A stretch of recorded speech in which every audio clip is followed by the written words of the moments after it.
Hello, Soul Tribe. This is A of the Dawn. Thank you so much. Thanks to everyone that watched my videos. And I remember when I had one subscriber or two subscribers. Now I have 277, and I am grateful. Thank you. I'm just being me, and I'm just being guided to share. And one of the things that keeps popping up in my mind to share is that I've been no contact from my biological mother for between 6 or 7 years or 8 years. I can't quite remember. It was during my Saturn return. I'm 36 now, and maybe I was 29, 28, 30. I might have been 30, so it's been 6 years. It's most likely been 6 years that I've been no contact. And it's been a journey. It's been an adventure for good and for the best. Like I mean, the healing process has been arduous for me. That's been the most grueling part, but I can't say that anything. I'm missing her. Like I'm missing any part of her, that anything, all the abuse or the sore feelings all the time, and the strife, the bitterness, the fighting. I don't miss any of it.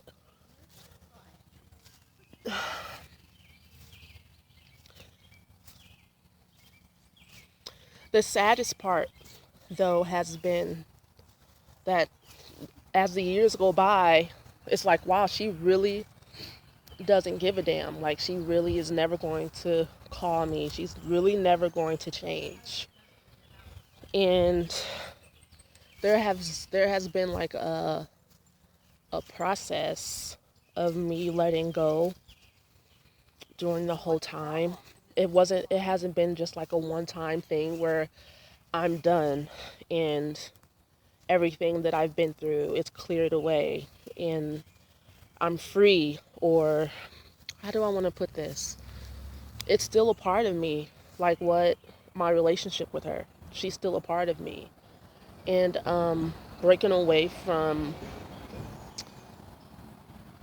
that type of primitive bond hasn't been easy. Sometimes it's been hell. And I feel like the hellish part of it is me sitting with and being real about how it's such a beautiful day. I love the sun. How hurtful it was in my childhood. My inner child is the me that went through all the hell. The adult me feels free. You know, my in the present moment, I feel great. You know, and that's the great thing about growing up and becoming an adult. You're able to be present and put the past behind you. But in order to be the best me I can be, I choose to, cleanse out my chakras and get to know myself on a deeper level. And I found that the universe, my spirit guides, angels, whatever you want to call it, the source, the goddess, God, Mother Nature, she's always had my back. I want to say that she's been really gentle with me. When I first went no contact, it was because me and my biological mother, who is, hey Titan, who was a carrier of the narcissistic archetype, um, she cussed me out because I decided to start asking her questions about my childhood and why she treated me the way she did. Before that, our relationship was really one-sided. I couldn't. All of our conversations were about her, and she never asked me about me. I didn't realize this. I don't know why, but one day I was like, you know what? I'm ready to have like real relationships with reciprocity. there was an instinctual feeling of fear inside of me of asking for that type of relationship or pursuing it. And it took some courage or some bravery because I was so scared to ask her questions, like why she used to hit me for no reason, like why she would just black out and like beat me, and that was a big no-no for her. She did not, her system, her being, her makeup does not believe in being questioned in that way. And she cussed me out. And I had an awakening that, wow, like, I'm not going through this anymore. This is not the life I want for myself. And from that point on, I didn't talk to her. Now, my article, My Narcissistic Mother is Stalking Me, I see it circulating online. I wrote that a long time ago, years ago, but a lot of people still read it and use it as a reference. It's on my blog that I wrote chronicling my journey, my healing journey, healing from the science of healing from ambient abuse. And after my individuality started to be more prevalent, wow, that hawk, whoa, be more prevalent than my psychic dependency upon her, she popped up in my life. Like, she just psychically knew I was trying to break free. And without my permission, she popped up at my job in Sandy Springs in Atlanta. And she had my brothers and sisters and my aunt, they were calling me. It was like, is your mom in Atlanta with you? And I'm like, no. They were like, well, she told us she's with you. And I'm like, she's not with me. And I had already gotten psychic impressions that she was like there around me somewhere. And I felt so violated. I felt super violated. I chased after her in the parking lot because she just walked past me like, hi, like we see each other every day. And I was like, no, ma'am, I did not give you permission to be around me. I actually called the police because my existential fear was activated. Like, I was so scared, y'all. Like, I was super afraid for my life. Like, I had gotten my life to a point to where I had some normalcy. I was a supervisor at my job. I liked my day to day. I liked going to my meditation groups and my A Course in Miracles group, and I started taking my singing lessons again and just really starting to do things that make my life a joy to live in. And I did not appreciate her coming into my life to try to ruin that again, with all of her chaos and her drama. And some people will say, well, maybe she wanted to talk. But if you know how someone feels about you and they feel threatened by you, and people that say that don't really know how I feel, or how they may not know how it feels to grow up with a grown 3-year-old, that it's their way or the highway. They feel the right to berate you, hit you, talk to you in your kind of way, talk about you in your kind of way. They don't have any respect for life, for the life within you or the life within them or the life around them. They don't honor anything. Nothing means anything to them. They just shit on everything and everyone. If you didn't grow up with that, then you don't know that being a sensitive soul, it's it's like beyond too much to handle, you know.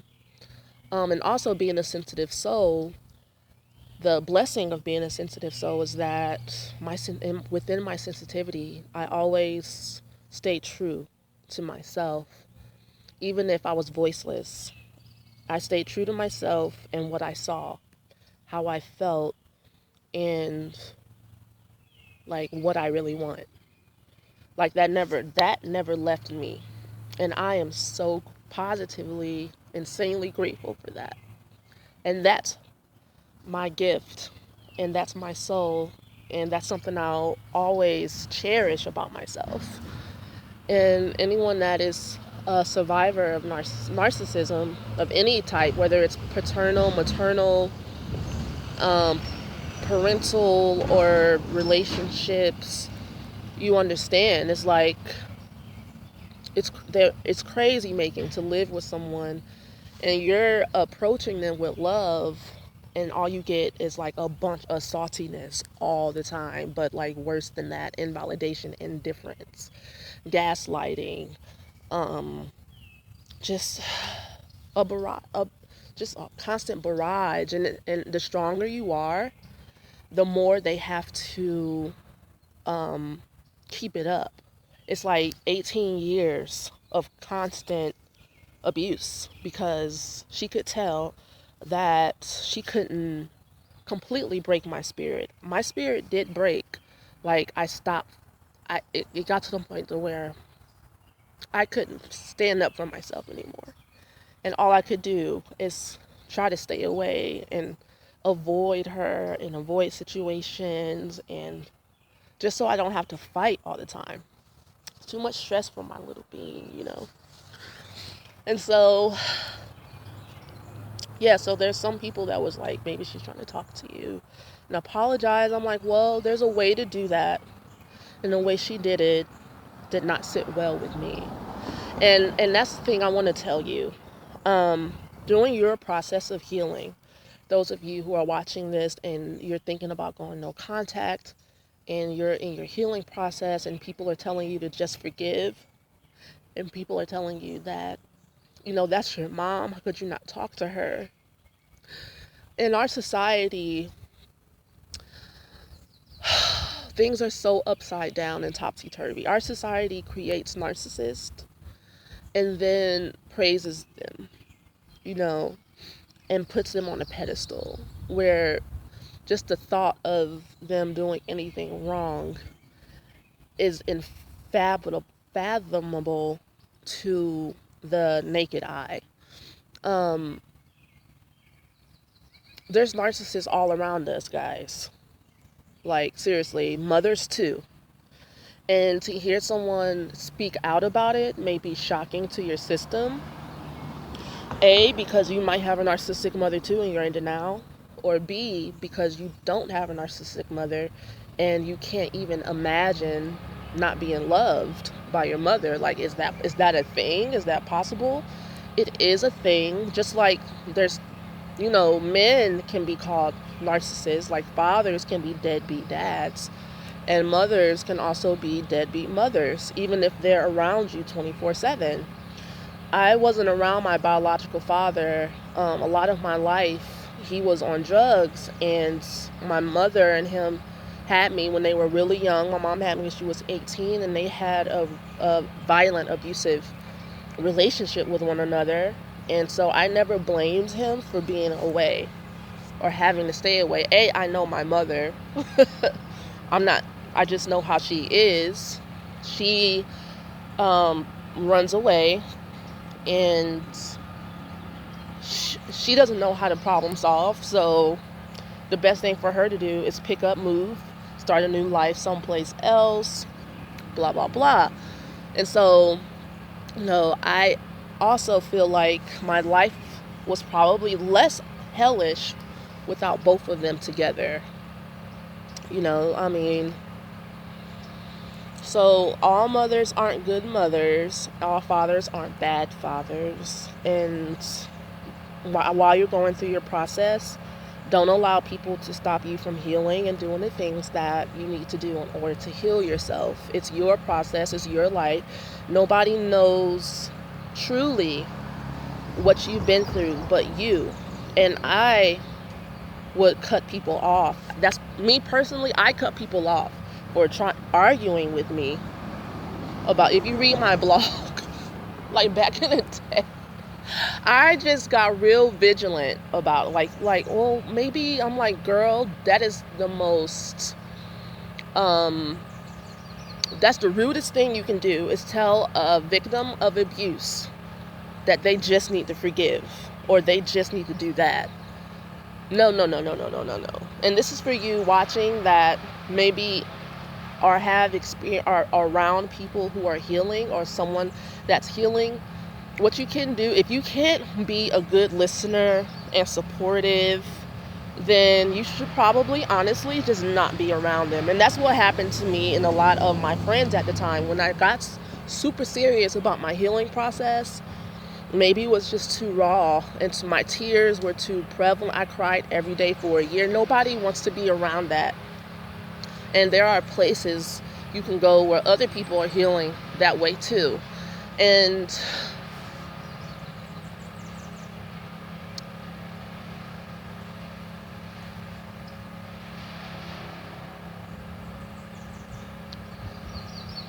that's what makes me so sad about our lack of culture.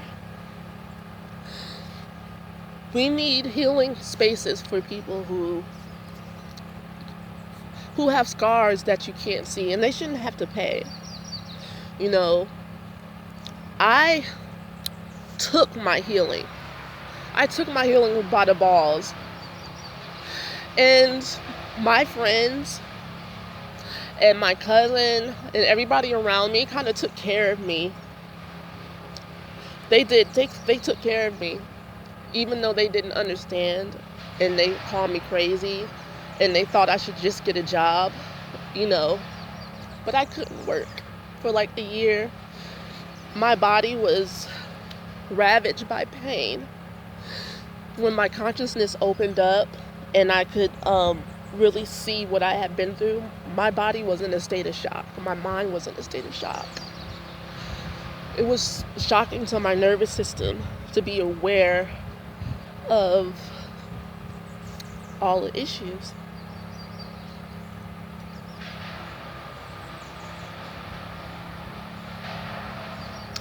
And a lot of my friends that I have been around, or that was around me at that time, have called me and they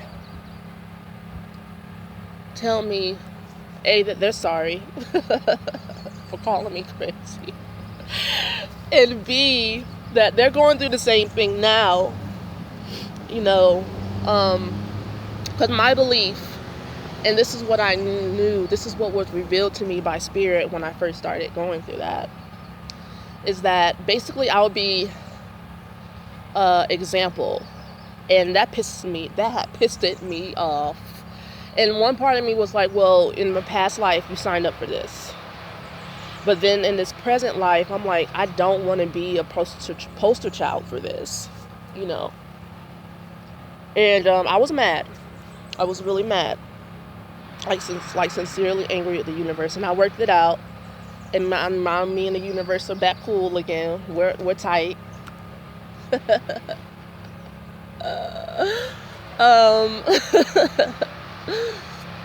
And yes, I'm sharing this for you. I don't ever have to talk about this ever again. Like, I been writing books, like different books, putting in, like, writing and different ideas, and the main thing that came to me was to share how to heal in this type of process. And I was like, man, I don't want to talk about this shit.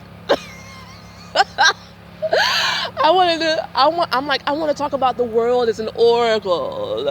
I want to write, a science fiction. I'm like,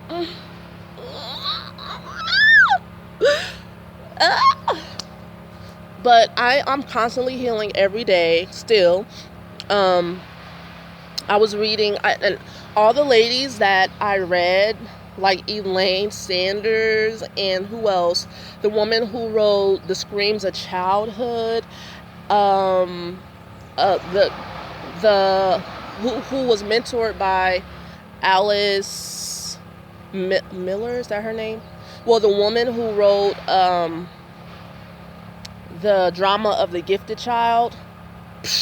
they kept me sane, they kept me up, they kept me on, and so that inspired me to write my own blog. That's what inspires me to keep sharing, because without those women sharing, I didn't have nobody to talk to.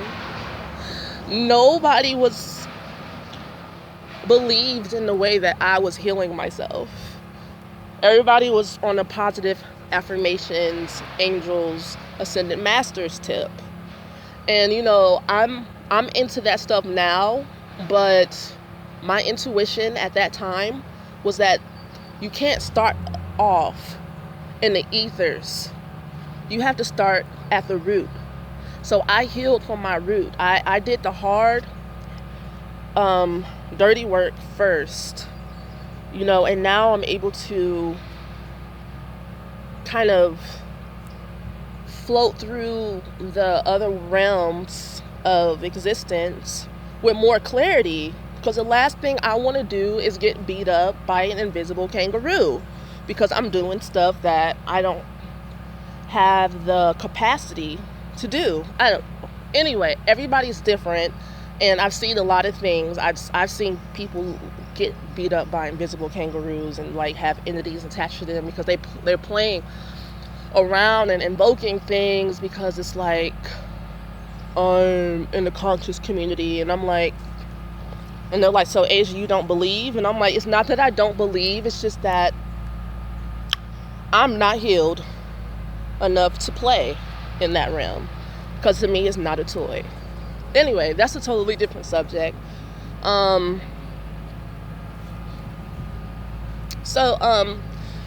Does there anything else Spirit wants to say to me, through me, about this? I feel happy down in my belly about sharing, and because this Spirit has been like tapping on my shoulder about this. You know what?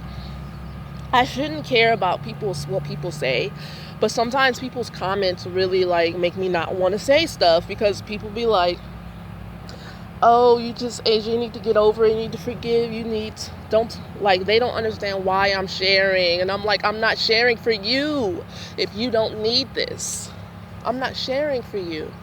I'm sharing for those of us who need support in this area. Okay, that's all. I love you guys. Please enjoy your day. Contact me if you would like a reading, a healing session with me. I'm good for it. Check my website and my reviews. They like it. Bye.